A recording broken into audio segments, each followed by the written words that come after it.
भारत रत्न पूर्व राष्ट्रपति प्रणब मुखर्जी का 84 वर्ष की उम्र में सोमवार को निधन हो गया। वह लंबे समय से बीमार थे और दिल्ली के अस्पताल में भर्ती थे।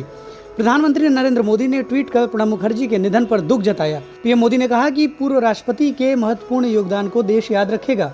उनका सम्मान हर वर्ग में था। पीएम मोदी ने प्रणब दा का आशीर्वाद लेते हुए फोटो भी ट्वीट की। प्रणब दा कांग्रेस के उन चुनिंदा नेताओं में थे जिनकी सभी दलों में बेहद प्रतिष्ठा थी।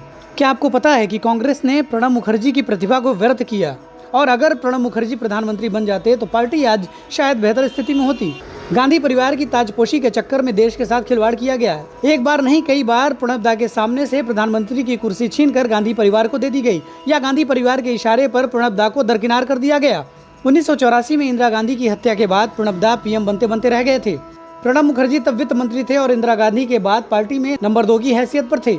प्रधानमंत्री की गैर मौजूदगी में कैबिनेट की बैठकें वही लेते थे, लेकिन इंदिरा गांधी ने कांग्रेस को एक परिवार की पार्टी बनाने की जो प्रक्रिया शुरू की थी तब तक वह स्थापित हो चुकी थी।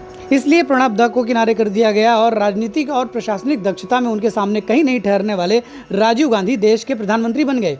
राजीव गांधी ने प्रणब मुखर्जी को न सिर्फ अपने मंत्रिमंडल से बाहर रखा बल्कि उन्हें राजनीति की मुख्य धारा से भी बाहर कर दिया। प्रणब दा को पश्चिम बंगाल कांग्रेस कमेटी की जिम्मेदारी संभालने के लिए कोलकाता भेज दिया गया, जिससे नाराज होकर प्रणब दा ने पार्टी छोड़ दी और 1986 में राष्ट्रीय समाजवादी कांग्रेस बनाई।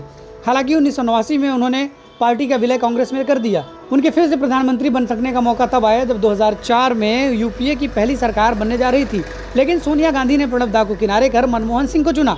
मनमोहन सिंह की तुलना में प्रणब दा ज्यादा राजनीतिक शख्स थे।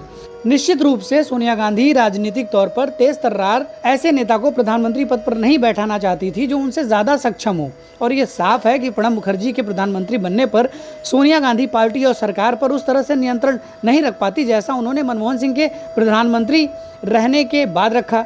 यही नहीं, प्रणब दा को राजनीति से संन्यास दिलाने के लिए ही सोनिया गांधी ने राष्ट्रपति पद पर प्रणब दा को पहुंचाने में मदद की। कांग्रेस स्वामिनी ने प्रणब दा को किनारे करने के लिए षड्यंत्र रचे। बहरहाल प्रणब दा नहीं रहे। ईश्वर उन्हें अपने चरणों में स्थान दें। ओम शांति।